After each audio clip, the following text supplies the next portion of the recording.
welcome to Flite Test. I'm Josh, and today we're going to be showing you how to build the FT Sportster. Now, if you haven't seen the FT Sportster, we did a review on both the large size and the mini in an episode linked below. So if you haven't seen it, check that out now. Now, the FT Sportster large size runs off our C-Pack, and also there's a couple things. It's a swappable, so that means you're going to want to build your swappable pod. If you've never done that before, there's also a link for that portion of the build below, so make sure you do that first. And while we're at it, there's always free downloadable plans. So, if you haven't already, get the plans downloaded, get the materials in order. It'd be a really good idea now at this time to go ahead and center up your servos. You're going to need 4 of them for this build. You're also going to need a Y harness. Let's get our materials in order and we'll get started.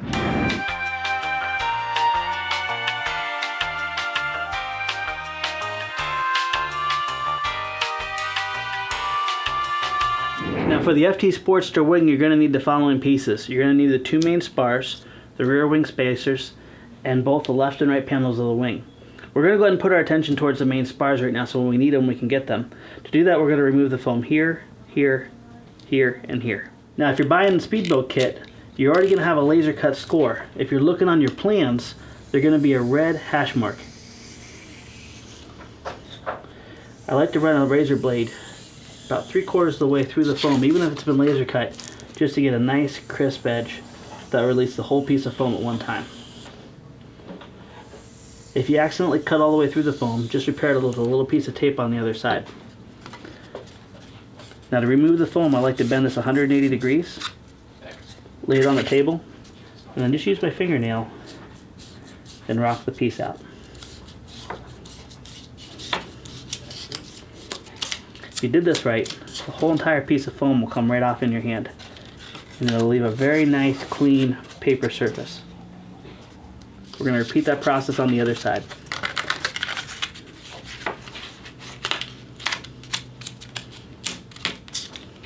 Now that both pieces of foam have been removed, we're going to go ahead and do an A-fold. Now what an A-fold is where the side cheeks are above the bottom plate. And if you look at this diagram right here, you're going to see exactly how this should be folded. Now because the side cheeks are going to go over the bottom plate, we're going to put the glue where it's most concentrated to make the strongest joint. And in this case, it's going to be right at the very bottom of the side cheek, so it adheres fully to the bottom plate. Now a lot of these tools that you're going to see using here are from our Crafty kit. The Crafty kit is a very useful kit if you don't have a decent hot glue gun that can distribute lots of glue, and you also need servo centers, rulers, knives, and triangles. So I'm going to go ahead and take this. I'm going to apply a bead of glue, focus in mainly on the bottom of the side plate. I'm going to start about 1/4 inch in from the edge. I'm going to work all the way to about 1/4 inch from the other edge. The bead of glue is about 1/8 inch wide. Now with it on the table, I'm going to fold the bottom plate up, push it down against the table, and leave the side cheek hard against the table. We're going to use the table as our friend to get a nice square edge.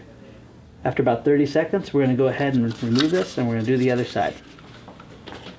Again, about 1/4 inch or so from the one edge, about 1/8 inch wide bead of glue, stopping just shy of the other edge.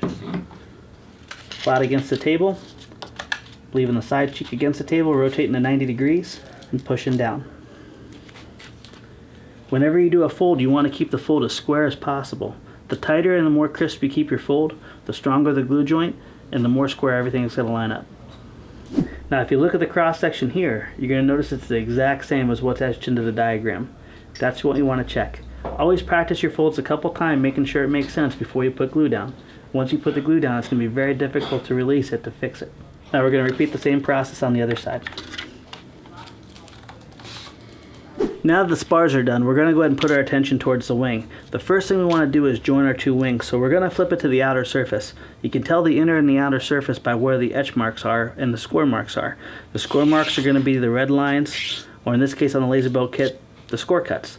Make sure right now you do not break your ailerons free. We're going to keep those intact until the wing is actually glued onto the fuselage. So let's go ahead and flip this over with our score marks down and with the trailing edge of the outer skin facing towards us.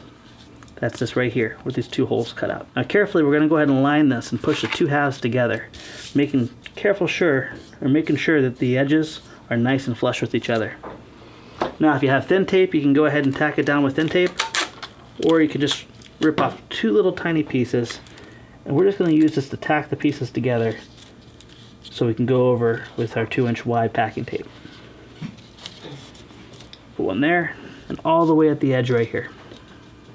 Now that's going to hold that in place so we can go over and run a piece of tape down. Alright. Okay. There we are. Now you may notice that there's a large gap right here. That is perfectly normal. That's going to be the relief that we need to get our dihedral. We're going to be covering that a little bit later. Now once we flip that over, you're going to see our score cuts line up perfectly. If they're a little bit off, don't worry, but if they're a lot off, cut it open, realign, and retape.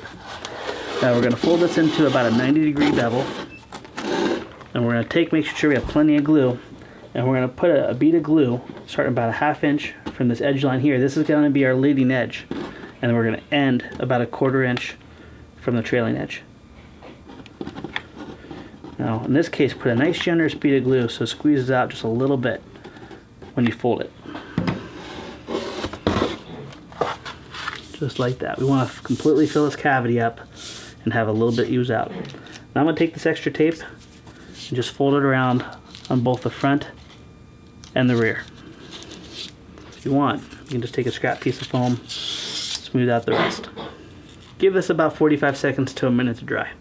Now that the glue is fully dried on the bottom surface of the wing, we're going to go ahead and lift it back up. And in this case, we're going to take it right to the edge, and we're going to crack it along the leading edge. Now if you have the kit, you're going to notice that the second line is cracked open. That's because of the wing being so wide. We're going to focus on the one just ahead of that, right here. If you have this folded over and your tip is past the trailing edge, you're on the wrong line. You want it to be on this one right here. At this point, we're going to go ahead and cut a double bevel. Now make sure you have a nice sharp razor blade. If it tears the paper at all, replace your razor blade. But we're going to cut a double bevel, and the way we're going to do that is we're going to lay this flat on the table with the outer edge exposed. Now you can use a sanding block and sand this bevel in. You're going to want at least 45 degrees. In this case, I'm going to show you how to do it with a razor blade. I'm going to extend the razor blade about 1 inch wide. Now keep in mind, if it's 1 inch wide, you don't want your thumb or your hand closer than 1 inch to it. So I'm going to go ahead and rock over here, and with the blade not in a perpendicular angle to the foam, but an acute angle to the foam, I'm going to go ahead and keep the edge of the blade just above the paper. Now very carefully, I'm going to glide through the foam. Now you don't have to take it all off in one shot. You can go ahead and whittle this down, and if it doesn't look perfect, don't worry about it, because it's going to be covered. There we are. Now, if you're not happy, you can always go back and redo it, and if God forbid you cut through the center paper, don't worry about it, because you can repair that with tape. Let's go ahead and flip over the wing and do the same kind of cut on the other side, giving us our V-cut. Once again, we're holding an acute angle just above the center of the paper, and we're gliding through. Always look ahead of where you're cutting, making sure that your hand is nice and clear from the razor blade. Now's the time where we're going to put our attention back towards our spars. Now you're going to notice that the spars have a rectangle hole. If you haven't punched these out already, go ahead and do so. These spars are going to line up between the hash marks here, here, here, and here on each side of the wing. And you're going to also notice that these rectangles cut out. This is where your servo is going to seat down through. And they're going to line up right over top so they're flush in this direction here, left and right. Now you're going to notice also these rectangles are bigger and then smaller. The reason is that we're going to actually be insetting the servo in to give a nicer looking finish. So don't worry about that. The important thing is that you make sure they're between here and that's it flush on both sides of this rectangle here and here. Alright, we're happy with that fit. Let's go ahead and put some glue down.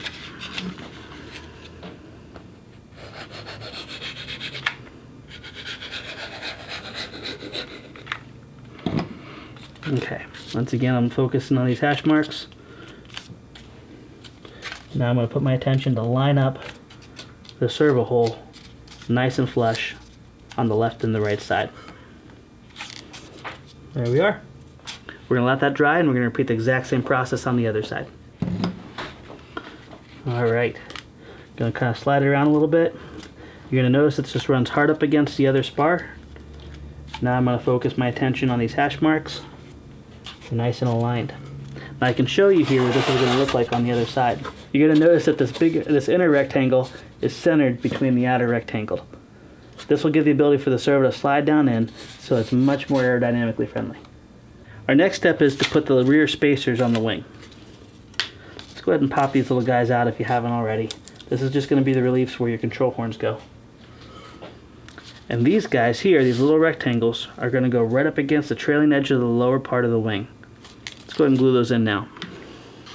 You don't need a lot of glue on these, they're not really structural. Alright, let's repeat that on the other side.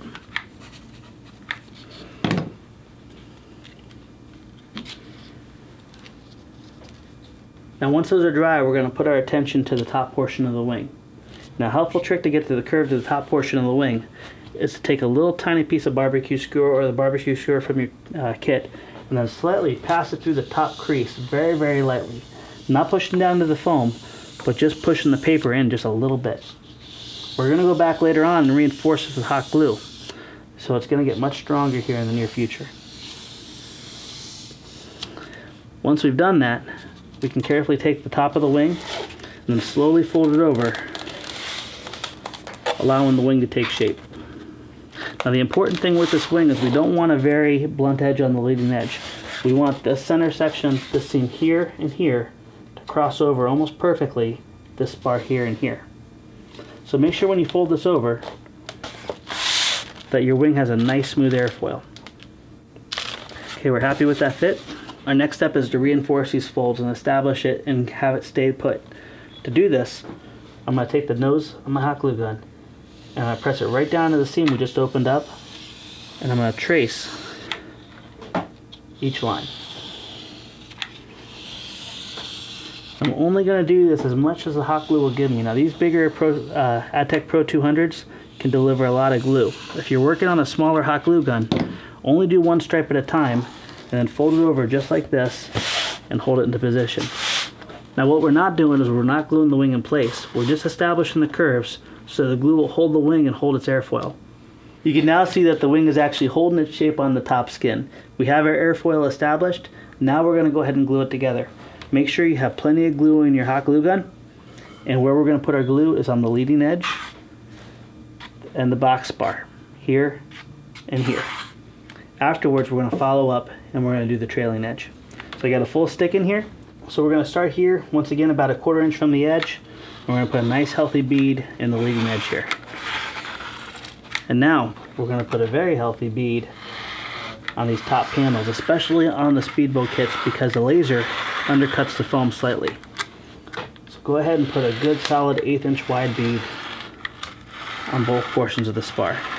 Typically the spar is the other way around, but I really like it this way for this application because of what it does for the servos. Alright, we're going to go ahead and fold this over. We're going to use the long portions of our arms to press down nice and flat on the wing. Now while we're holding the wing down, I'm going to be looking up and down the leading edge to make sure the angle here and the angle here is the same, in which case it looks really good. So now we're going to give this a good minute. If you can't wait a minute, get a friend to help you out, or get some sandbags or something that's weighted and weight it down. Now this portion of the wing is thoroughly dry. We're going to put our attention to the trailing edge, and to do so we're going to flip this over 180 degrees. And once again, with plenty of glue in our hot glue gun, this is going to have just a little bit of springiness to it. We're going to put our nozzle tip right down in there, and we're going to put a bead of glue all the way on from one tip to the other.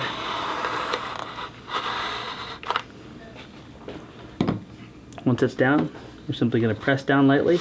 Make sure you have no little glue globs on your table, or else you're going to be putting dents into your wing. Alright, now this is dry. We're going to flip it back over, and you should see that the wing is nice and straight and quite strong.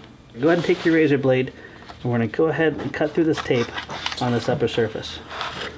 It'll also be a good time to knock this out here. Now that we've cut through the tape, you're going to see that the wing has a nice motion here. In your kit and also on the plans, you're going to see a dihedral gauge that looks like this. So with this dihedral gauge, we're going to place the bottom surface of the tip right underneath here. So we place it under here, and we glue this down. It's going to establish the right amount of dihedral. We're going to go ahead and we're going to pump a nice healthy amount of glue right into this top surface. We're going to kind of use our nozzle tip to open up that edge to make sure we get plenty down in there. Don't worry about the excess here, we'll take care of that in a second. Now we're going to reach over We're going to put this right at the furthest point of the wing, and we're going to press the rest of the wing flat down to the ground. Now, it'd be a good time if you have a transmitter or something that's weighted, go ahead and use that because it's going to be very tempting to release this. And while this is drying, I'm going to take a scrap piece of foam and I'm just going to smooth out the glue on both sides. Now, if you're worried about not being strong enough, go over it one more time. Just put a bead of glue right on the outer surface on both sides.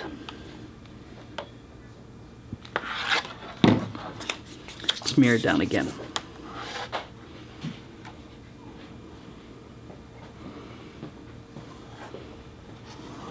There we are. Nice skim layer right over the top. Give this a good 3 to 5 minutes to dry. You did your job right and everything's good. When you lift this up and take this off, you shouldn't see this spring down to the ground. You should see it hold its shape nicely. Now, to reinforce this, we're going to go back to our packing tape and we're going to wrap this with packing tape one last time. You don't have to worry about this being absolutely perfect because this is going to be inside the fuselage. So at this point, our wing is now complete. We're not going to go ahead and cut out our ailerons until it's fully installed. Also, we're going to wait on installing our servos until it's in the fuselage as well. So we can go ahead and put this aside and get the pieces ready for our fuselage and our tail. Now that the wing is done, we're going to go ahead and put our attention onto the fuselage. Alright, for the fuselage, you're going to need these 7 pieces here. You're going to have the main fuselage, some doublers, the lower plate, the front plate, and also some doublers and formers. We're going to start by removing some foam in some key areas. We're going to go ahead and punch out here, here, here, here, and here. And then we're also going to remove the foam cavities and open it up here, here, here, and here. Also keep in careful mind on your plans, this will be a blue etch line. This is going to be where it's creased here and here. And we'll go through that in just a second. So let's go ahead and pop out all this foam. We'll fold this 180 degrees. And just like before, we'll rock it out.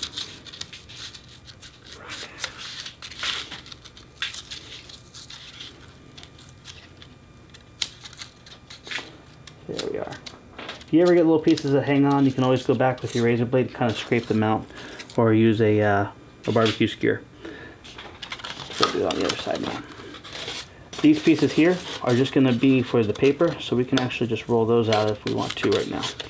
I like to roll it away from the piece that it's sticking on, so it doesn't peel off of this portion, but this portion.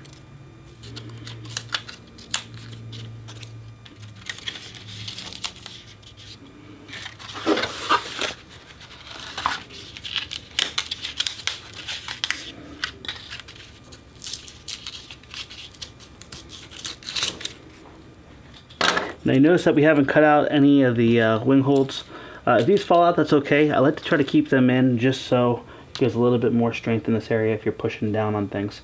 It doesn't crease as easy. Let's go ahead and remove one more spot right here. There we are.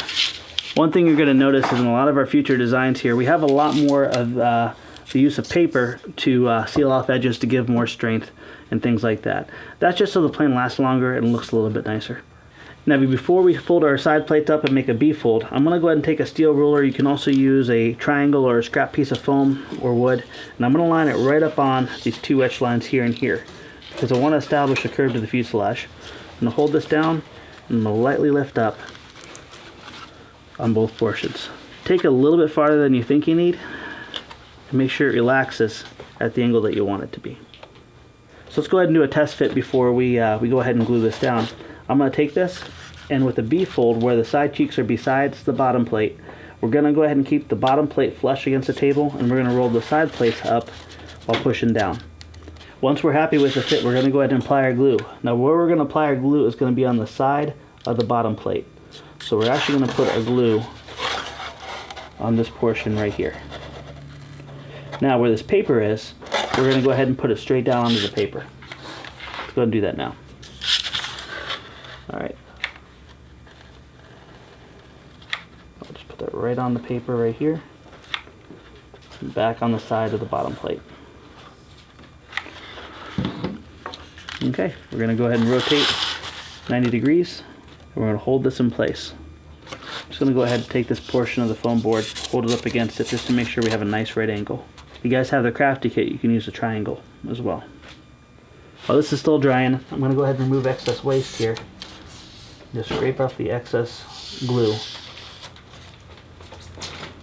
That glue doesn't do anything for us but makes more weight.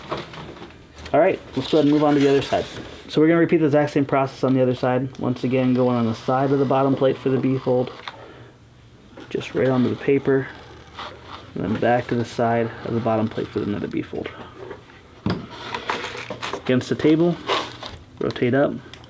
Make sure we're pushing nice and firm against the table. And take this time to always check for fit every time. If something seems like it's popping up, you have a few seconds, you can fix it.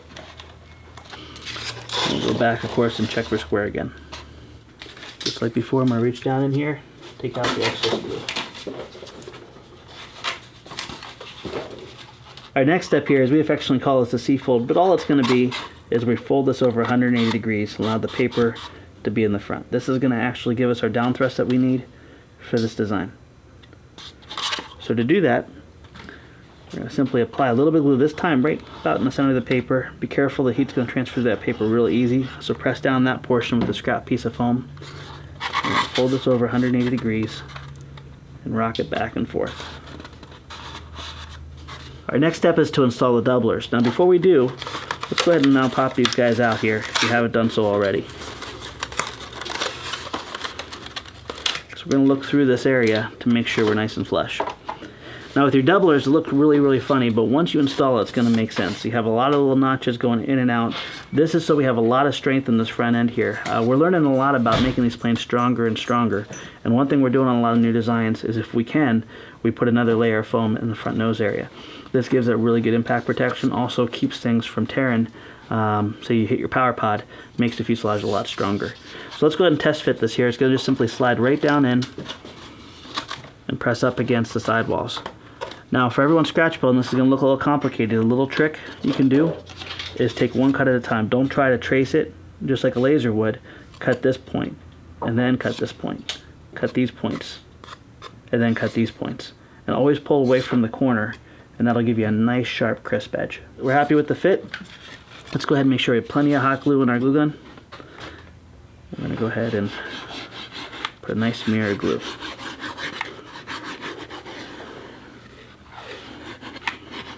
Put a bead of glue right here. This is where it's going to be touching the paper on the other side. Okay. Go ahead and drop that down in there. I'm going to press down. Now go ahead and press. Don't put dents in the foam, but go ahead and press down nice and even. And then, once you're happy with the fit everywhere, see how we can kind of reach in there. We can push that in. Once you're happy with the fit, lay it flat on the table. And press it against the table. We're going to repeat the exact same process on the other side now. Now our next step is to glue in the landing plate doubler. Now generally we slide this in afterwards, but the way we made this was to give you a little bit stronger and to glue on multiple sides. So we're going to go ahead and lay this in before we sheet the bottom of the fuselage. To do this, we're going to go ahead and lay this down, but we want to keep in mind that we have this upper plate here that'll be going down here. Now with a laser cut kit, it should be pretty simple. It should be a double thickness with no problem, but say it wandered up just a little bit. It's a good idea to take a little scrap piece of foam and to make sure that this is flush. When you push down on this, that this portion is flush with this point. Now if you have the laser kit, it will be just a little bit recessed, not a big deal. But if it's higher, go back in this area and shave some of this area out until it sits down far enough. So we're going to go ahead and apply some glue on the bottom, on the side, on the bottom, on the side. Don't go too high because you'll have to trim that out when we put the next piece on. We're going to slide that down in there. And we're going to hold those two fuselage pieces together. If you have any glue squeeze out the top, just go ahead and squeegee it off before it dries. Now let's go back with this piece, make sure we keep it nice and true. Our next step is to sheet the bottom of the fuselage. To do this, we're going to remove the foam here and here and knock out this area here. Once we have this, we're going to go ahead and also remove the paper from this top surface.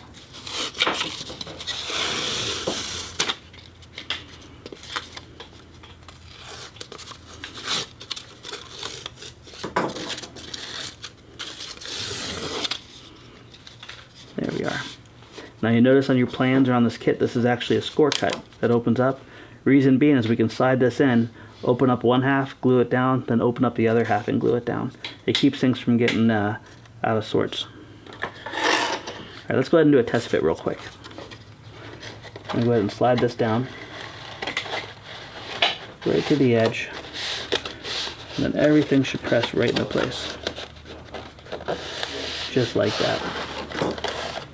Now this is where we want to use the table as our friend, keeping everything nice and perpendicular and level with each other. Once we're happy with that fit, we can go ahead and we can keep our hand on one portion. I'm going to go ahead and choose this front portion for right now.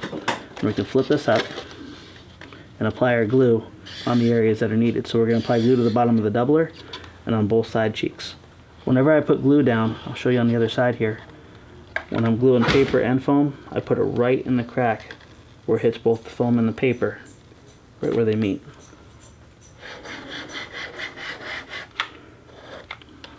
Here we are. Let's go ahead and lower this down and walk it on forward. Once we have that, we can take a scrap piece of foam, we can press it down, run along the edges. And if you've ever wallpapered before, when you're working out bubbles, it's kind of similar to that. You're going to kind of work along, make sure all your seams are nice and tight and glued down. And then we're just going to hold this. Let's go ahead and go back, check for square. Give this about 30-40 seconds to dry before you move on. Now we're going to put our attention to the exact same process on the back end. We're going to go ahead and open this up like a hood of a car. I'm going to go ahead and put my glue down, but I'm also going to go ahead and put a bead of glue right here just to make that joint strong once again. That way if someone pushes on it, it doesn't start delaminating. Nice healthy bead on one side. When I say healthy bead, that's about maybe 1/8 of an inch bead. And I'm also going to turn this up and put a nice bead right here. Okay. Let's go ahead and fold this down. You'll find that the hot glue kind of tacks it into place very nicely. I can work this down in, making sure our seams are nice and tight and crisp. And after a few seconds, we'll go back and we'll check for square. Our next step is to install the bottom cover. Now generally on most speed build kits, this area here is open to put the battery.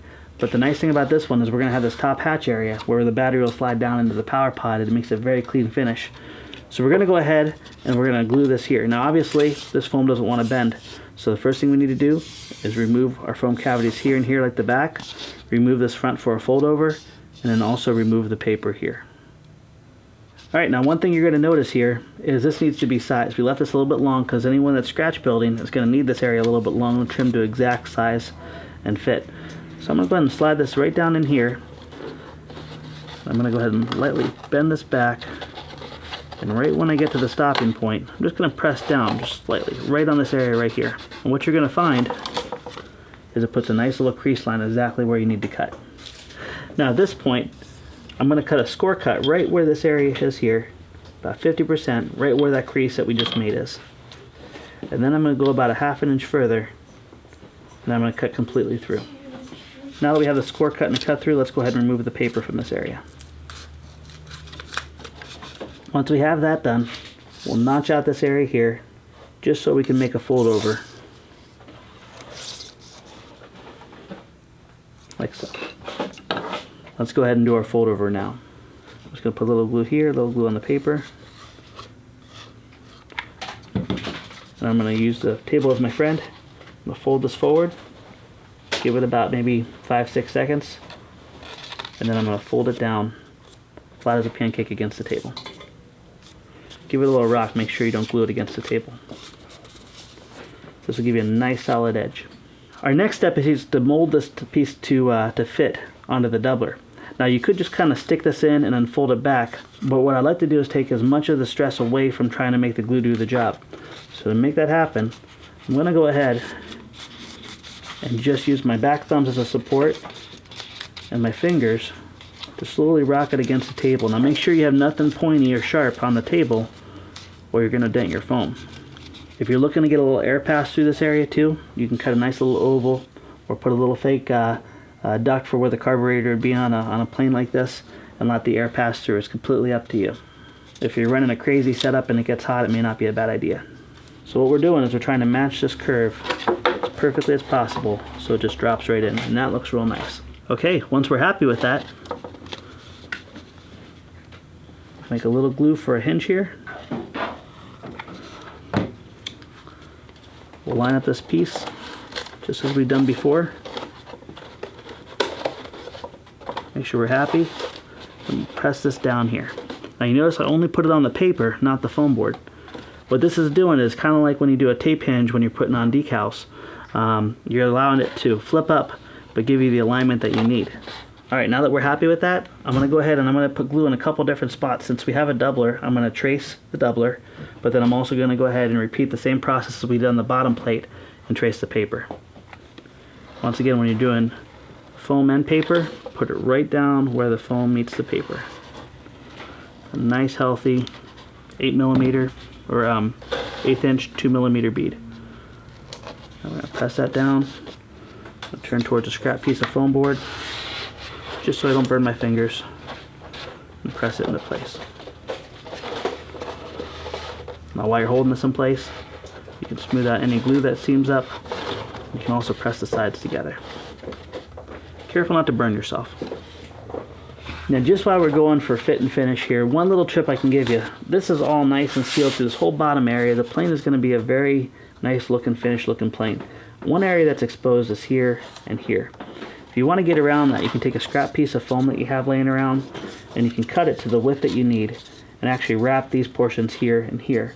One nice thing about that is over time, when this gets weathered, it'll keep it from peeling. Once again, this is totally an elective step. I'm just going to eyeball this just a little bit over twice the width. Cut that one piece and you can see how it looks. Peel the piece of paper off, and then those strips I'm going to glue down. To make that easier, take another scrap piece of foam. I'm going to flatten this area right here. Now if you're scratch building, these are going to be nice and flat already, so you don't really need to worry about this step. Once I have that flattened out, I'm going to put a nice healthy bead of glue pretty much right in the middle there. Smear it around.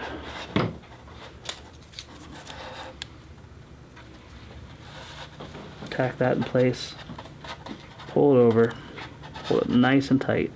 Keep in mind, once again, hot glue transfers through paper very, very well to heat, so don't burn yourself. It's not worth it. Got a little bit of working time here to work that down, just like that. Now I'm going to let this dry, and I'm going to trim it, and it'll look nice and finished. At this point, the main portion of the fuselage is now complete. What we're going to put our attention to now is installing the tail and the rudder. Now for the elevator and the rudder, the first thing we need to do is crack along the score line to make our hinge. I'm going to go ahead and just lay that against the table. And because we're working with foam board here, normally you would cut the bevel on this edge where the elevator is, but because it's thin in this area, I prefer to actually cut on the stabilizer. Now to cut on the stabilizer, I'm going to just cross over here.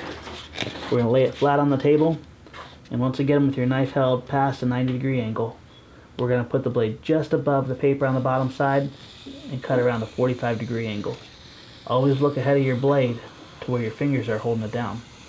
If you're really nervous or you're a young one and you don't want to use a razor blade, you can always use a sanding block. I'm going to go over this one more time. If you ever have an area you're not quite happy with, you can always fix that later. Now it's very important at this point that you check for full deflection. I have a little bit of resistance here, and the reason is because I didn't get close to the paper here. So I'm going to go back one more time and just get it a little bit closer to the paper. If you notice your razor blade's tearing the paper more than it's cutting, it's time to replace it. There we are. I'm going to go ahead and reinforce this with some hot glue. I'm going to go ahead and take a little scrap piece of foam board from our kit, or extra foam. I'm going to press the nozzle of the hot glue gun right down onto the paper. Now don't press and just leave it there. Put a nice thin bead of glue right along the edge. It's so hard to see, it's barely there. Then we're going to scrape as much of that off as possible.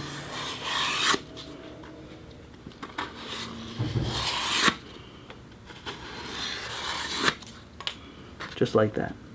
Now don't close this up. Go ahead and put this aside and let it dry. If you have a lot of resistance here, keep scraping glue off. While that's drying, I'm going to go ahead and put my attention to the rudder. Now the rudder, we're actually going to cut the bevel on the rudder portion. So let's go ahead and crack these two portions over And I'm just going to go ahead and do this while holding it, keeping my thumb far away.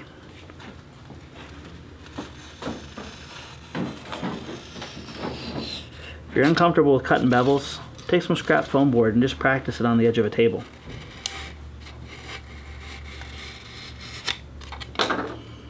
Nice bend there, nice bend there. If you end up cutting through any of the paper, don't worry, you can always repair that later with tape. Alright, we're back to reinforcing. Thin bead of glue right over the paper. And scrape off all the excess. Once you feel the glue want to start balling up, you know you've scraped off all you can and it's starting to dry. If you haven't done so already, let's go ahead and knock these little notches out. Put them to the side. One thing I like to do before we handle this too much is once it's dry, make sure we have easy deflection. Keep in mind you have a servo that's going to have to move this up and down. If the servo has to work too hard, it's going to either fail or wear out early. That feels nice. If God forbid this is too tight, you can always go back with your razor and cut it down a little bit more. Now with the bevel with our stabilizer facing down, and obviously our rudder upright, we're going to go ahead and do a test fit. Slide this in, drop it down just like that. Looks nice. So we're happy with our test fit. Let's put a thin little bead of glue, just to tack everything in place right here. I'm going to stop about 1/4 inch from the hinge line. Slide it over, drop it down. Since I'm pretty much out of square foam pieces, I'm going to go ahead and use a triangle from our crafty kit to make sure everything stays true. And now this is all glued together, we're going to go ahead and do a test fit. To do a test fit, I'm going to take my rudder, I'm just going to drag it on through here, back to just about where the hinge line is, and then I'll line up the notches and press it down.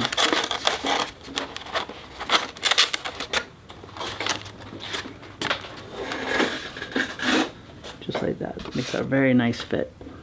And it's nice and square as well too. Alright, we're happy with this. Now typically you'd remove this, put glue down it, and press it. All I'm going to do is raise it up just about 1 millimeter.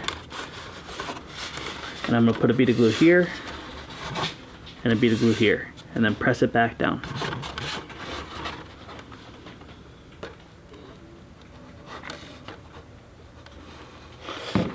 Okay, let's squeeze it down. Check for square real quick.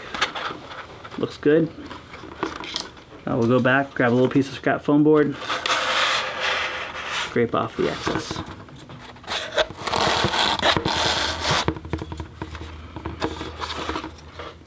Now you're probably wondering why I didn't put any glue in here. You can very easily put a little bit of glue here and then scrape off the excess. That'll do two things. It's going to keep the paper from delaminating on the back side, and it'll seal it down very nicely. Do the same process here. We'll just rub it right in there. Our final step in this portion of the fuselage is to glue the top former in right here. To do so, we're going to put a nice healthy bead of glue on both sides of the tab. Press it down in, go back and forth a little bit. If you have any excess that's squeezed out, go ahead and wipe it off now. Now it's pretty important to have this as perpendicular as possible. So go ahead and hold this for a couple of seconds until the glue dries. At this moment, this portion of the fuselage is done. We're going to go ahead and install our servos for both the rudder and the elevator at this moment. So for this portion, you're going to need 2 of your servos with opposing single-side servo arms already installed and screwed down. These are going to be mounted upside down and against the wall. So if you have a sticker on the portion that's going to be mounted, go ahead and remove it now and scratch up the surface. You can use sandpaper or a razor blade. This plastic's very fatty, and if you're not careful, it'll release. And if it releases, then you have no control. Go ahead and do that on both surfaces. This one doesn't have a sticker, we can just scratch it up. Now with the fuselage moved to the edge of the table, we're going to go ahead and take our push rods and we're going to slide them through the slots.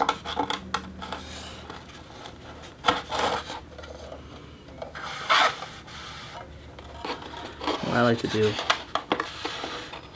actually pull these up and over, because you're going to have more material than you need. If you save this, you'll be able to use on future builds like minis.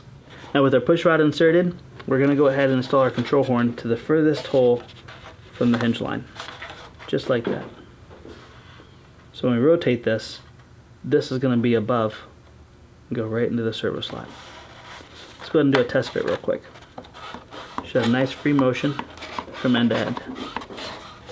Once you're happy with that fit, go ahead and put a small bead of glue right down in the hole that you just helped make, and then press your control horn right back in.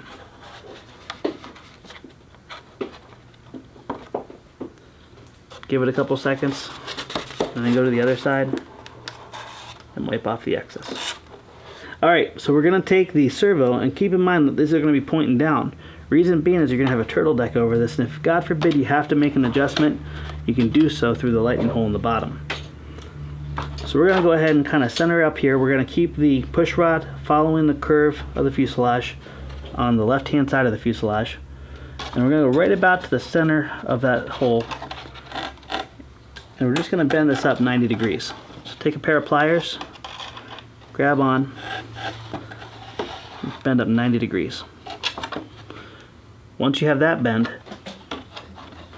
we're going to grab it again, but this time about maybe 1/8 of an inch or a few millimeters from the bottom. We're going to grab it like this, and then we're going to bend towards the right side of the fuselage. And now we're going to use a good pair of wire cutters. Thank you again, Kevin Teschner, for the wire cutters. And we're going to cut that off. Now we're going to go to the middle hole of this servo arm, and we're going to snake this through.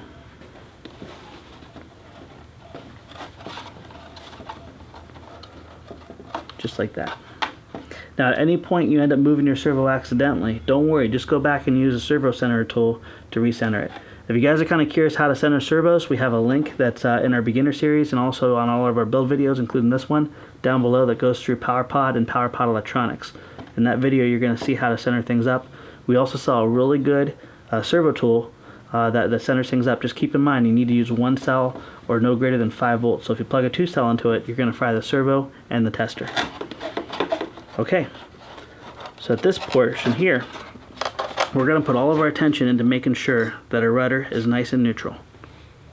If you're unsure about your servo, center it up before you do this step. That looks real nice. Let's go ahead and lift this up. Put a nice amount of glue here. Drop it down just below the foam here. And then all I'm going to do right now is I'm going to press down on this. I'm going to make sure that our rudder is nice and flat. So I'm going to go ahead and turn this around here. Once again, we'll pass our push rod through. I'll pull through and favor the right hand side. So the elevator will be favored in the right hand side. This will be a little hard to see, but right here is the slot for your control horn. Same process as before, furthest hole out. Little wiggle, we'll pass it right on through. Let's go ahead and do a test fit. If you guys are scratch building, we'd love it. Keep in mind, if you need control horns, these are also available on our store, and we call them elements. So you get 20 control horns for about $5. Once we're happy with the fit, we'll pop this out. Nice little bit of glue down here. We'll press it on through. Give this a good minute of drying time as well, because it's controlling your control surface. As before, we're going to just wipe off the excess. Now that the control horn is thoroughly glued in, I'm going to go ahead and I'm going to go just past the first Z-bend and do the same process as before. We're going to bend it up 90 degrees. I'm going to grab it just about 2 millimeters or 1/8 of an inch. We're going to bend this time to the left side. And about 1/4 inch from there, we're going to cut it off. Take our servo, center hole. This is going to give you a little bit more deflection than what you actually need, but you can always dial it down with dual rates and Expo. Alright, now in this case, we're going to go ahead and go just a little bit lower than the previous servo, but doing all the same things. We're going to still make sure that our elevator is nice and level, and that our servos are definitely centered. Apply the glue. If you live in a very hot climate, you may want to go ahead and apply this with maybe like a Gorilla Glue or something that's not heat sensitive. So there we are, we're nice and horizontal. Always go back and check it. And then press this against the foam for a good minute. So you can see on this side we're about 1/2 inch down. And on this side we're about 1/8 of an inch down. Nice thing about this is you don't have to use linkage stoppers. You can save it for future builds, and you don't have to worry about adjustments. Everything is just nice and true and straight. I'm going to take my servo leads and I'm going to push them through the fuselage just to get them out of the way for the next step. And the next step is to take poster board and skin the top here. Let's go ahead and do a test fit real quick. Now I like to match the poster board with the doll side to the doll side. If you ever have a poster board where it's glossy, I tend to put that down just so it all receives the paint the exact same way. So to test fit this, we're going to center this area up here, and then very lightly put a nice gentle crease or a nice gentle fold right over this area. Now it's important that you make sure both sides are as even as possible on both the back of the fuselage and also the front of the fuselage. So what I'm going to do here, alright, with this is nice and centered up, I'm going to go ahead and put a little drop of glue right on this top little notch right here. I'm going to go back and I'm going to center this up one more time and fold that down and make sure both sides are even. Just like that. Alright, once you're happy that both sides are even, just relax and let it dry. Alright, now that we have this tacked in, it's going to be a lot easier to put our attention in making sure we get our edges down nice and clean. So let's go ahead and put a bead of glue on just 1/2 and then this bottom seam here, but also keep either a ruler or a triangle handy, or you can use a table, because what we're going to do is we're going to roll this, and the easiest way to do it is to have something long and flat that you can use to push down against for you. The other options you have is you could use a triangle or a steel rule. Don't use your hands or you're going to burn yourself. Alright, so we're going to put a nice bead of glue here, right down the side, right at the very, very top. Now I'm going to go ahead and just use the table as my friend, because you know we're friends. I'm going to roll this down. Now I can even reach inside here and I can put a lot of pressure right on the spot that matters. Give this about 30 seconds per side. After about 30 seconds you can release it and you're going to see I have a nice tight seam. Once again, if you're in a hot climate, you may want to use Gorilla Glue and glue it that way. Let's go ahead and do the exact same process on the other side. Bead right down the top seam here and then right up against, right on the edge of the top. If you go too low, it'll squeeze out and make a mess. Alright, you're just going to have to trust me on this one because we won't be able to see it. Now you're going to see I'm putting most of my pressure right here. If I push here, it's going to cause a crease. If you really want to get fancy, you can reach inside and press it down too. So our next step is we're going to be trimming this out nice and flush here. To do so, the easiest thing I do is to take a nice sharp razor blade, and I don't start right at the edge we want, but I puncture through and I keep it just off. You can make a couple passes with this too. And I use my blade in the sawing motion. Once you remove the main portion, you can go back and trim it up even better. Just carefully trim there.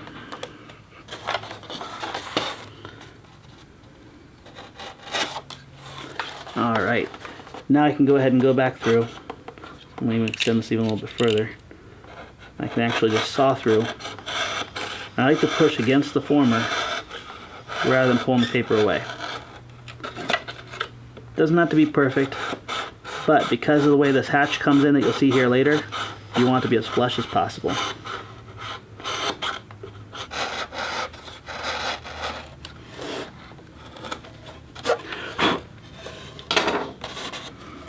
Now would be the time to go into your kit and grab 2 barbecue skewers. We're going to go ahead and address the cross bracing on the tail. So now would be the time to go ahead and get 2 barbecue skewers from your kit or from your junk drawer. We're going to go ahead and pass this through. In this case with the kit, it's already just a pre-cut hole. I'm going to rotate this once we get it through, pushing towards the rudder. Now we don't want to bend anything to this. We want to make it sure it relaxes. And we're just going to take it halfway through the foam here and here. And it's really important at this point to make sure it's nice and true. Cool, that looks good. I'm gonna go ahead and put a drop of glue here, just a little one. A little twisting motion, stick it on in there. Now on the very bottom, I'm gonna go ahead and put a little drop of glue and press it right around that barbecue skewer for the brace. Let's go back and check for square once again. Looks good. Alright, give us a good long time to dry. Once it's dry, I'll do the other side. Same process as before. A little twist. Drop of glue.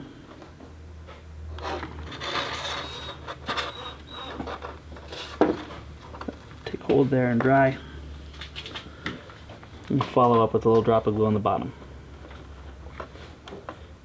If you're doing high speed or pylon racing, this is a really useful trick to keep everything very strong and true. Now a lot of this plane is already very well sealed off. One thing you can do if you want to, and I'll show you here on this portion of the rudder, if you want to seal this portion here, you can take your hot glue gun and put a very, very, very thin bead of glue right down along it. Oop, got a little excess there. Get that out. There we are. Now, with either a scrap piece of foam or a popsicle stick, you can smear that down in there.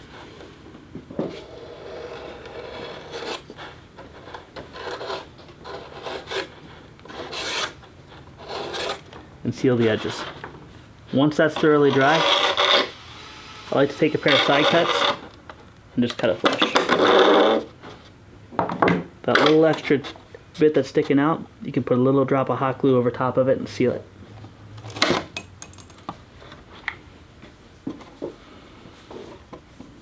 The wing is now ready to be installed into the fuselage. Before we go ahead and install it, remove this top film so we can pass the servo wires through. Okay, with the wing surface facing up and our plane against the table, let's make sure we have no obstructions like servo wires. I'm going to go ahead and brace the bottom of the fuselage against the table right here, so as I push it down, I'm not bending or causing any extra stress on the airframe. The other thing I'm going to do is I'm just going to lightly press this portion here of the wing down. The reason I'm doing that is I want it to glide through without tearing or crumpling. With a slight angle, I'm going to start the wing at the thickest part. Now would be a good time to check to make sure the wing is passing through with no obstructions. Once you see this, you can start turning the wing perpendicular to the fuselage. I'm going to rock this until the wing center line is right in the center of the fuselage. So at this point, before you glue anything down, make sure that the center line of your wing is right in the center of your fuselage. Also would be a good time right now to take a triangle square and to put it right against your fuselage and your leading edge. What you should see is a nice 90-degree square. If you do it on the back because the taper of the fuselage, it's not going to work. You want it in the front. Along with that, go ahead and eyeball down the fuselage. Make sure that your wings and the spacing between your wings and the tail are equal on both sides. If you see the tip of the tail closer to the surface of the wing on the top than the other, then you know that your wing is crooked. You can go ahead and go back, shave a little bit off, and reassemble until everything is nice and true. Once we're happy with the fit and the squareness, go ahead and place a nice bead of glue on the joints of the wing and the fuselage. You can then go back and smear it smooth. You can also go ahead and go on the top as well too. Nice thin bead of glue is all you need.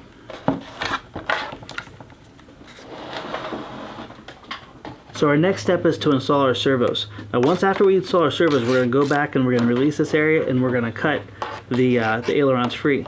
But before we do that, we're going to go ahead and measure and cut our push rods. So don't cut this out quite yet. It's going to seem a little backwards, but you'll see what we're talking about in a moment. Now for the servo, we're going to want the servo to be favoring outwards and have the servo arm closest to the aileron, just like that. You're going to see a really nice little channel here. And if you're careful, you simply feed this through and then reach down into the fuselage and grab it. Alright, now we're going to take our servo, with a little rocking motion, it's going to pop right down in there like so. We're going to repeat this process on both sides. Don't glue them in just yet. So once these are pressed through, we're going to lay this at the edge of the building table, and we're going to put our attention towards our control horns and our push rods. Okay, now with the push rods included in your kit, you're going to see a Z-bend on the one end. Now if you guys don't have push rods and need push rods, they are available in our store. We're going to focus on the furthest hole from the servo. So I'm just going to rock that down in just like that. A little bit of a rotating motion, and it'll pop right in there. Now, the next thing we're going to do, keep in mind we haven't glued anything together. Press this down so the front holes line up directly with the hinge line. As I said before, we definitely want to make sure that all of the hinge or servos have been centered up. If you have any doubt, go back and do it again. Now, we can grab this right over top of the hinge line, just in front of the holes for the control horn. Once we have that, we're going to go ahead and bend towards ourselves. Go back and double check, make sure we're happy with that fit. Looks good. And now we can go ahead and grab it just like we did on the elevator, and we'll bend straight up. This is called a modified Z-bend.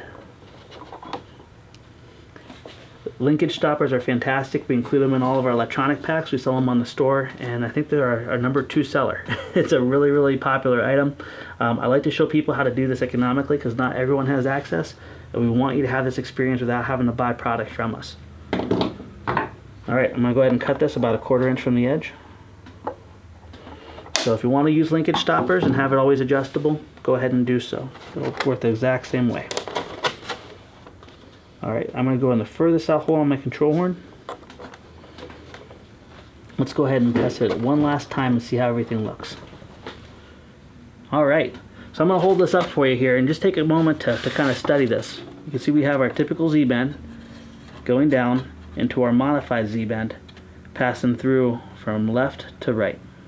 So at this point now, everything looks good. We're going to go ahead and remove the control horn.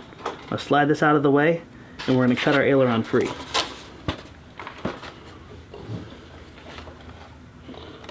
So cut our aileron free, we're going to put our tension right here.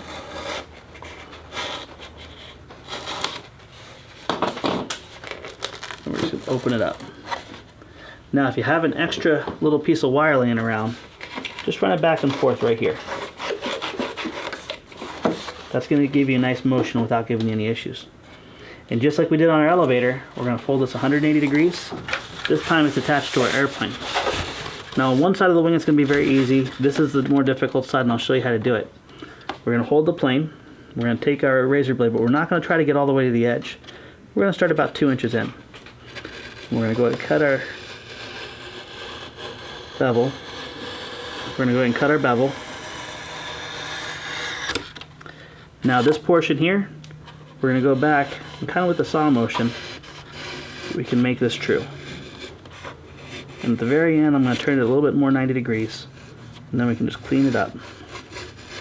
I know I sound like a broken record. You can always use a sanding block if you're nervous about this. It's just a little bit louder and a little bit more messy. Once you have that, let's go ahead and check for throw.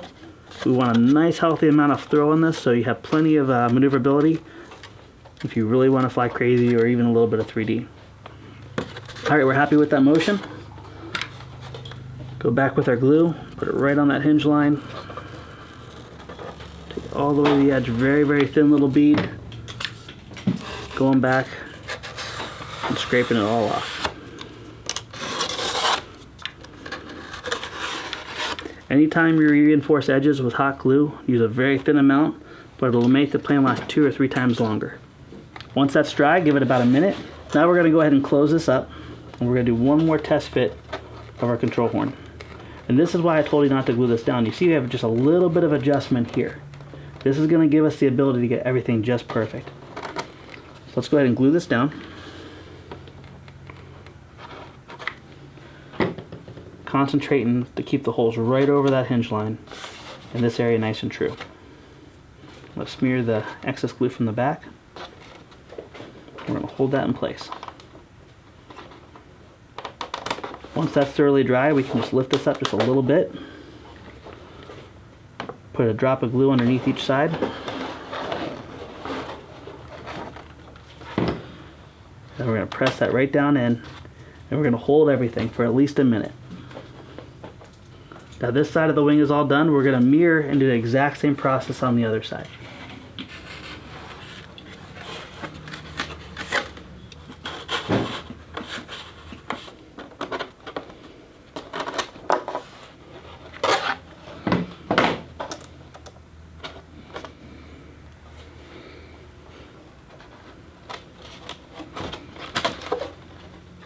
So at this point we can put the airframe aside. We can put our attention towards the top deck lid right here.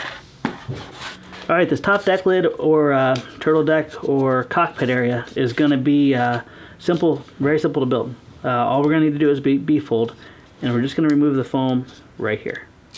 Just open that up.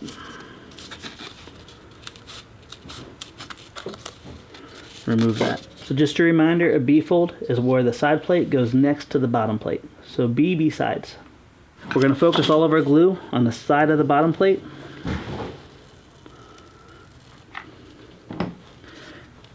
Then we're going to bend this up 90 degrees. Give it a good 20 seconds to dry. Then go back there and wipe off any extra you may have. Alright, once that's dried, if you haven't already, let's go ahead and knock out the little notch here. And in that notch, we're going to go ahead and insert our little former, like this. Little line of glue on both sides of the notch. And then press the former right in. Now if you want to get fancy, one thing you can do is you can go outside and you can mist this with some black spray paint and color this cockpit in nice and black, or put some fun details on it. It's completely up to you. I'm going to leave it white for now, but if you go back later, it's going to be much more difficult to detail your cockpit out. Alright, let's go ahead and take a test fit and make sure that we're happy with everything, and then we can kind of walk through the next step. This is going to go ahead and fit right here and line just flush with the very front. You're going to notice that this top plate is just slightly wider than the bottom. That's by design. That's so that the poster board and everything could go down and grip nice and tight, but it's not so tight that it causes it to rip. We're happy with the fit. We can move on to the poster board. Once again, a lot of poster boards have a smooth side and a dull side. It's totally your preference. I prefer to go with the duller side to match the paper. That way when I do paint this, everything stays the same color and consistency.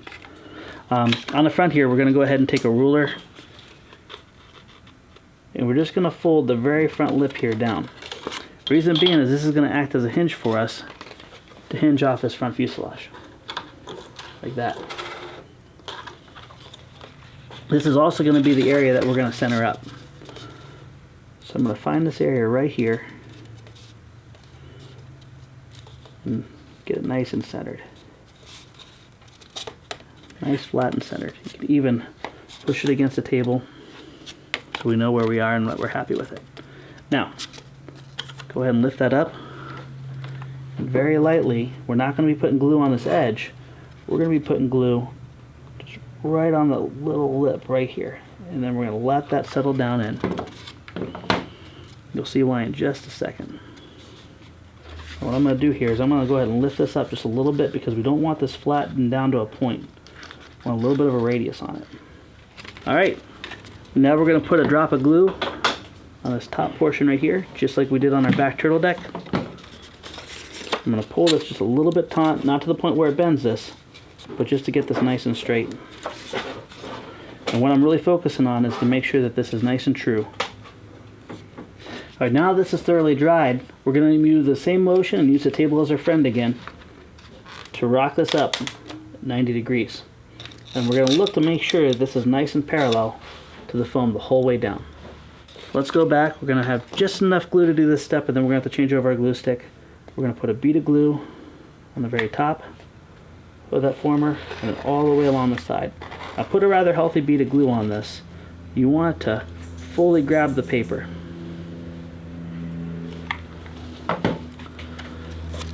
And now, normally I say 90 degrees. We're going to go just a touch beyond 90. We're going to roll this down. Going to make sure that's nice and hard against that former. We're going to press down on the table, but then we're going to kick it just a little bit further. Only a couple of degrees past 90. Hold this down for about a minute. You're going to notice if you did this right, it's going to be a very nice clean edge here and a very nice smooth edge here. All right, we're going to repeat the exact same process as before. We're going to put a nice healthy coat on the very top of this former. We'll drop here and all the way down the edge. This is a little bit over 1/8 of an inch. You really want to stick nicely to that former. Okay, table is your friend. Rotate down and just a little bit past 90 degrees. So I'm going to go ahead and do a little bit of reinforcement here on this lip because this is going to be the hinge line for our hatch. To do that, I'm just going to take a little piece of tape.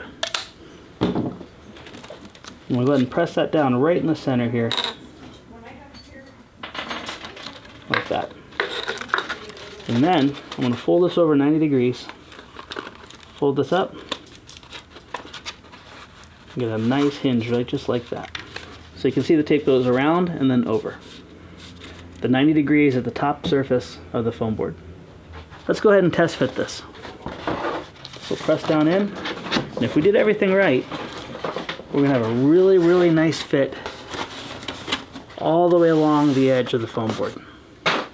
If you're happy with that fit, the next step will be to apply a nice healthy amount of glue on the lower area here.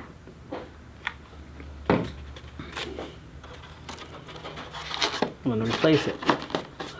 Now push this down into place. Once that's pushed down into place, just go ahead and fold it over and hold it into position. Now if you guys know my history with canopies, you know that these canopies never seem to stay on. I've flown a lot of different planes in the past. I always seem to blow off a canopy, whether it's the Pitts Python, the Alpha Jet, they always fall off.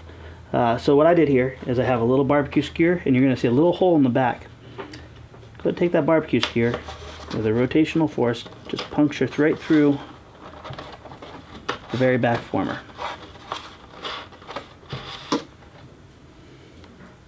Now you're going to notice that you have a nice hole right here. That hole is going to give you the ability to pin the back end, but we don't want to just have a stick sticking out. So we're going to cut this about 1 inch long.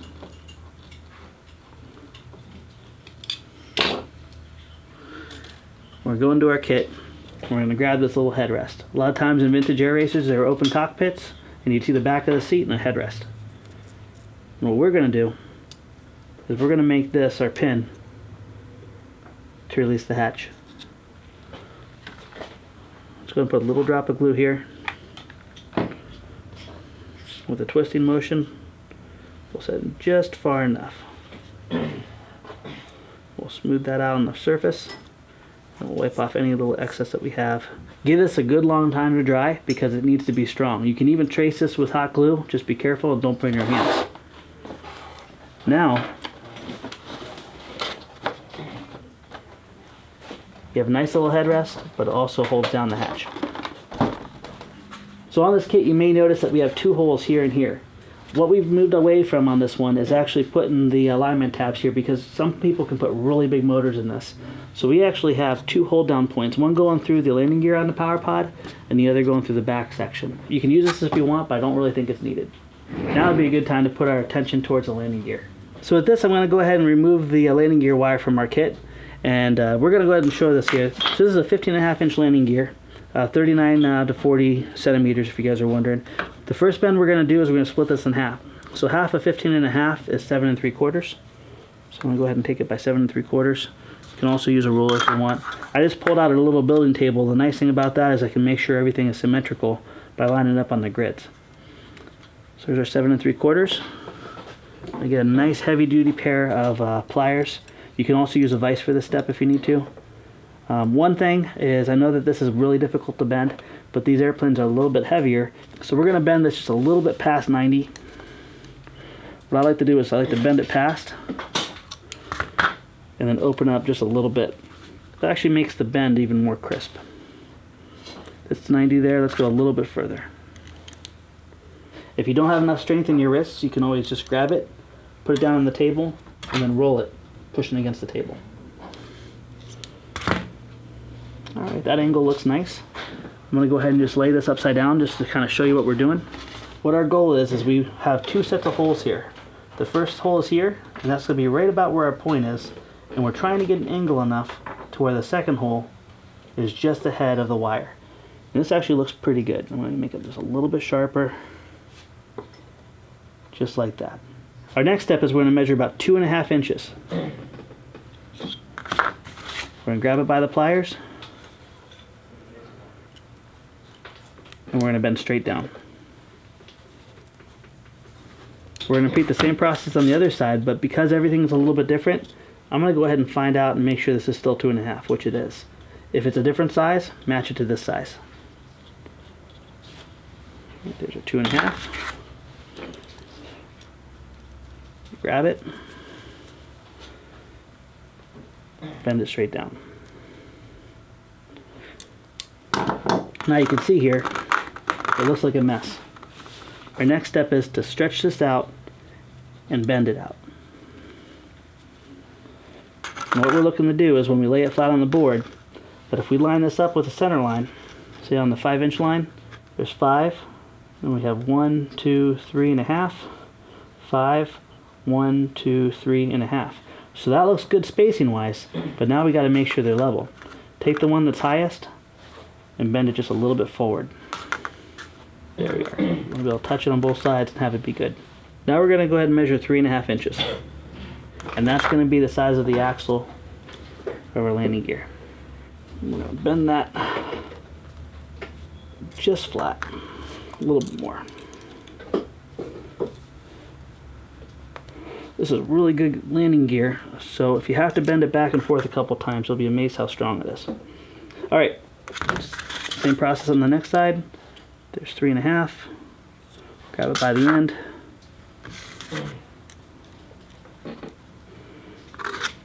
And bend it.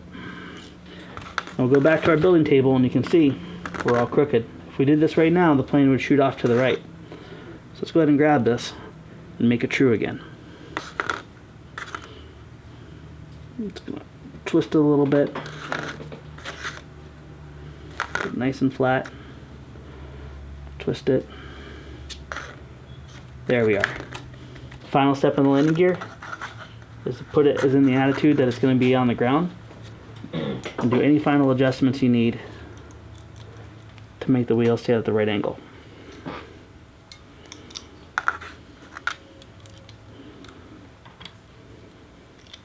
Now you're going to probably notice on a lot of our kits we used to give foam board wheels, the feedback from that was that people really didn't care for them, that they didn't last very long, and then oftentimes either they did fail, they could cause the plane to tip over.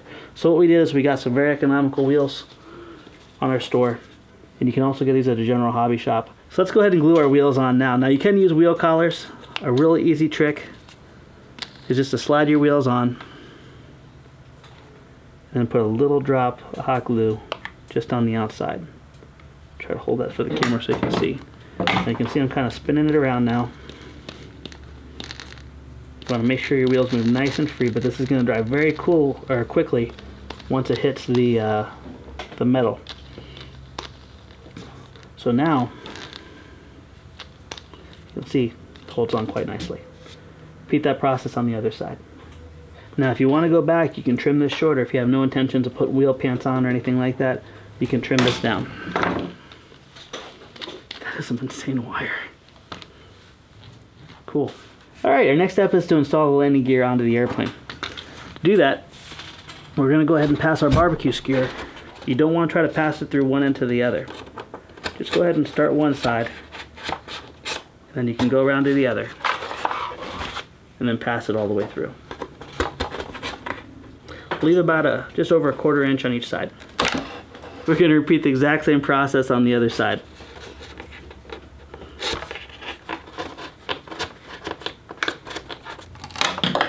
Alright, our next step is to install the landing gear onto the fuselage. Now we're going to do this with a rubber band. That way if you ever need to land in high grass, you can remove the landing gear, and also it gives a little bit of a bungee. We're going to start with the rubber band on the very back. If it's in the orientation that you're looking at, it'll be the back left corner. We're going to pass it through just like that. Now we don't need to put a lot of energy into this. We're going to go ahead and stretch it over to the other side, wrap it around. Let's go ahead and put the landing gear back where it should be. Now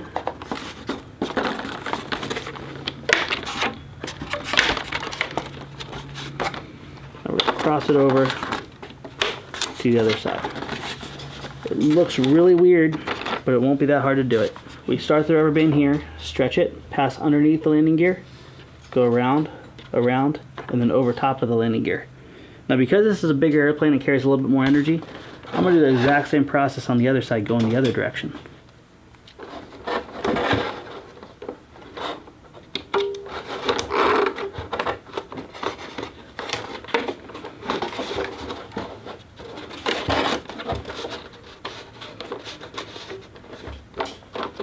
Alright, your landing gear at this point is now done. Let's go ahead and put our attention into installing the power pod and finishing off our electronics. So our next step is to get ready to install the power pod and the receiver. To do so, let's go ahead and put our Y harness on our aileron servos. It's going to make it a lot easier to fish it out. Just to make it easy for the camera here, we're going to go ahead and pop this up. And what a Y harness does is it actually splits the signal and gives the exact same signal to two different servos. So we're going to make sure we match up our colors and plug them in. So we don't want to go out of the front area here. We want to go out of this back area. Let's go ahead and take all three of our leads and let them dangle out the back. One feedback we got is a lot of our planes that have power pods that go in are very difficult to get it to engage in the back so the shaft, so the skewer goes through easily.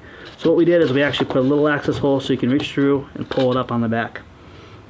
Now that we have that, I'm just going to go ahead and loosely lay this down. We're going to pass this, and keep in mind that this ESC is now actually on the top. Pass it right on through. We're going to just go ahead right here and engage it. There and there. All right.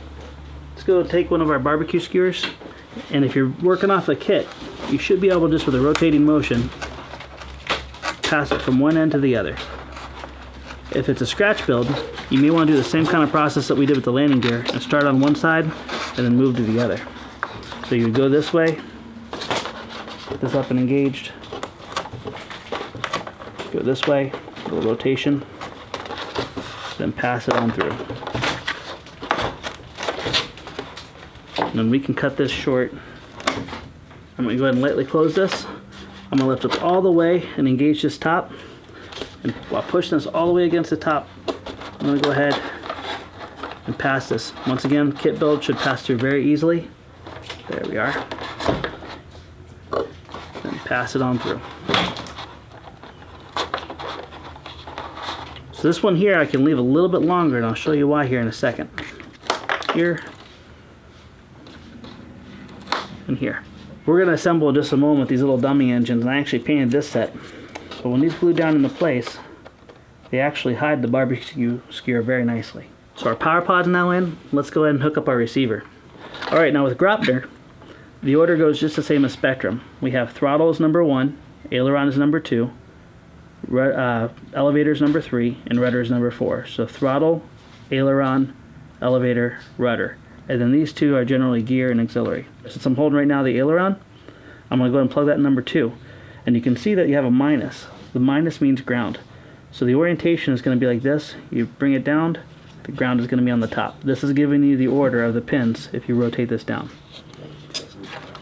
Now I'm going to go back and I'm going to look here, and it looks to me like this here is my elevator. So I'm going to plug that in port number 3. If it's backwards, we can always go back and change it. And this looks to be my rudder. Our last connector is going to be what powers the receiver, and that's going to be from our ESC. Now if your ESC says opto on it, that means it doesn't have the BEC circuit, which means battery eliminator circuit. You're going to need to go ahead and get a BEC and have it run with it. If you want to know more about that, just check out our beginner series. Press that in. At this point now, when I power this up, this is going to have power. Let's go ahead and do that now. But before we do, let's remove our prop. So anytime you're working on a machine or you're dialing in for the first time, whether it's a multi-rotor or an airplane, always remove your prop. So this receiver is in bound currently. I got a brand new receiver. I'm going to show you how to do that now. This is an MZ24 Gropner radio. You guys can use whatever radio you wish. Even the most simple 5-channel radio will work just fine. I'm going to go ahead and turn my RF off. I'm going to go ahead and press base. You have back, base, function, system. Base is the window I want to be in. I'm going to touch transmitter control. And currently, this is bound to another radio. I'm going to go ahead and turn that off. So our RF is off, and our bind on RX1 and RX2 is off. So I'm going to go ahead and I'm going to power up our whole system right now. And we can just leave this all out hanging dirty. So to bind this receiver to this Grapner radio, I'm going to go ahead and hold down and set until the red light comes off, and then we'll continue to hold, and then I'm going to press bind.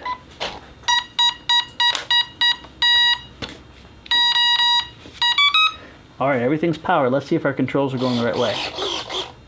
Elevator's right, aileron, and rudder. Now I can see already that some of the controls are backwards. We'll go ahead and address that in just a moment. Let's go ahead and do an ESC calibration. It's very important whenever you bind a new radio to teach everything about the ESC to the transmitter. So I'm going to unplug this. It's going to tell me immediately that telemetry is lost. That's because there's built-in telemetry in these little receivers. I'm going to go ahead and plug it back in with the throttle stick on full. I'm going to wait for one beep. Lower it.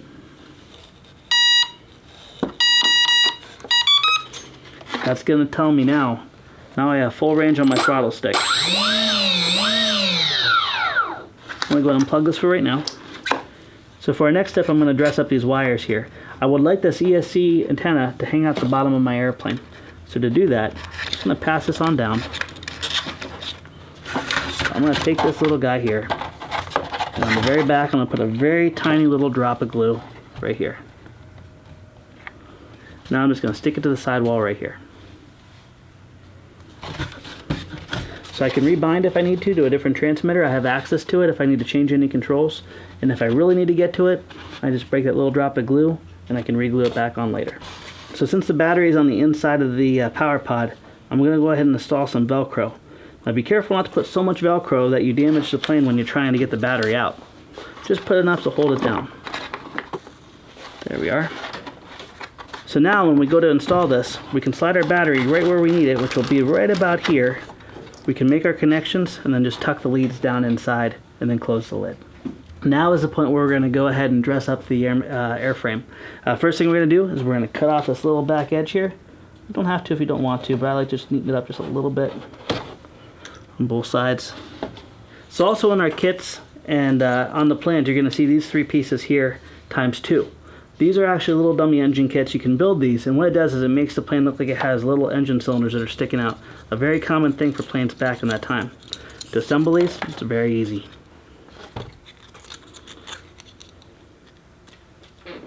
I'll slide this around, line up the edges real nice and neat. Ironically, back in the day when you had engine cylinders, they had little fins, cooling fins. So when you paint these up, they look really cool. The last one to go on is the one without the exhaust stacks. And the way we're going to build these is we're going to build them so they mirror each other. Now before you glue these on permanently, make sure that your plane is painted the way you want, and also if you want to paint these, you can.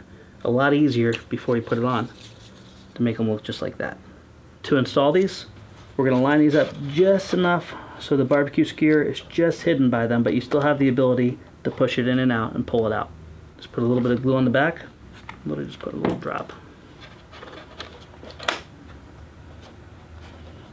Press it on and hold it. Repeat the same process on the other side. At this point, we're going to go ahead and check our control throws, make sure they're going in the right direction and have the right throws, and then we're going to reinstall our prop and check our balance.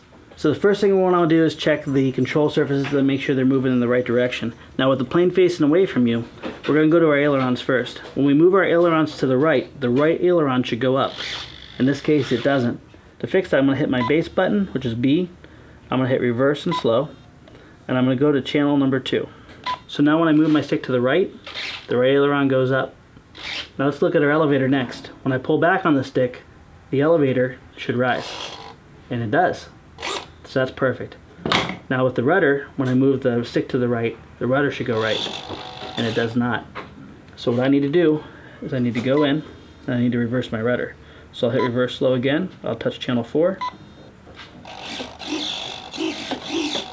There we are. Now you can see my rudder's hitting end to end. I should adjust travel adjustment for that, and that's what I'm going to do right now. So I'm going to go ahead with my travel adjustment, and I'm going to go ahead and touch endpoint adjustment, EPA. So to adjust my endpoint adjustment, I'm going to go down to channel 4. I'm going to pin it, And I'm going to decrease it until it stops binding. There we are. And I'm going to do the same process on the other side. That's hitting. I'm going to touch it and I'm going to decrease it until it stops binding. There we are.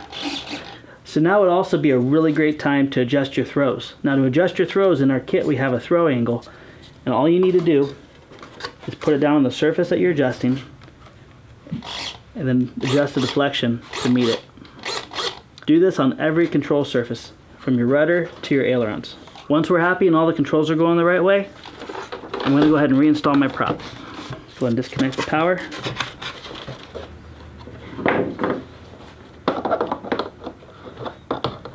Alright, with the battery installed, we're going to go ahead and check our CG. Now our CG is depicted by our battery. So if we need more nose weight, we move our battery forward. If we need less nose weight, we move our battery backwards. The point of CG is going to be just behind this top crease right here. Just a finger's width behind. I always like to be in favor of having a touch nose heavy for the first Maiden than a touch tail heavy. So I'm going to go ahead and put this here, and you can see right now it balances perfectly. Just a touch nose down. Once you find where your battery is and you find all the same batteries, go in with a Sharpie marker and make a couple little tick marks indicating where the edge of the battery should be. That way whenever you replace the battery, your balance will be perfect. Alright, at this point we're ready to take it up for a Maiden. Alright, it's always important whenever you start a Maiden to make sure you have the best weather possible. If it's windy and poor outside, don't take the chance and fly it for the first time. Also, if you have a little bit of wind, make sure you launch into the wind. If you guys are confused or have never Maiden an airplane before, we have a link below that's 6 easy tips for a successful first flight. We checked all our balance, we checked our control throws, we checked our dual rates, everything is dialed in and ready to go. So let's go ahead and put it up in the air.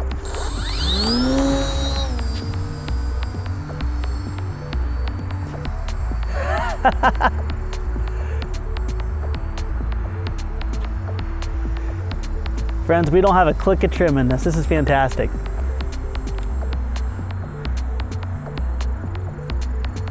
All right, so there's our conservative flying. Let's go ahead and do a couple fun maneuvers.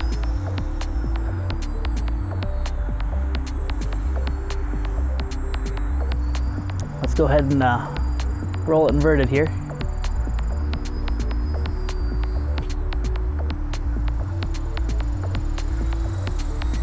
This is honestly one of the easiest flying, most stable planes we've designed yet. It's just plain fun to look at and fun to fly.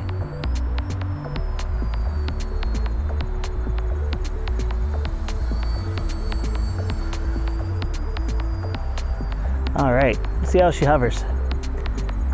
If you really want to crank up the rudder a little bit more to get some 3D characteristics, feel free to do so. You're going to need to trim your aileron.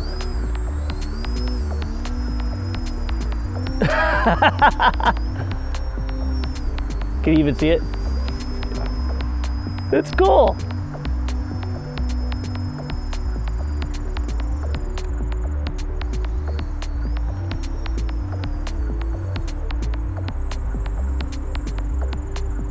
Right through that sun.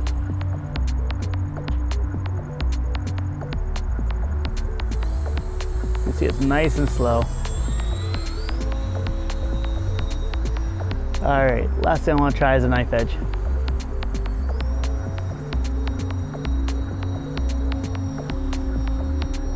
There you go.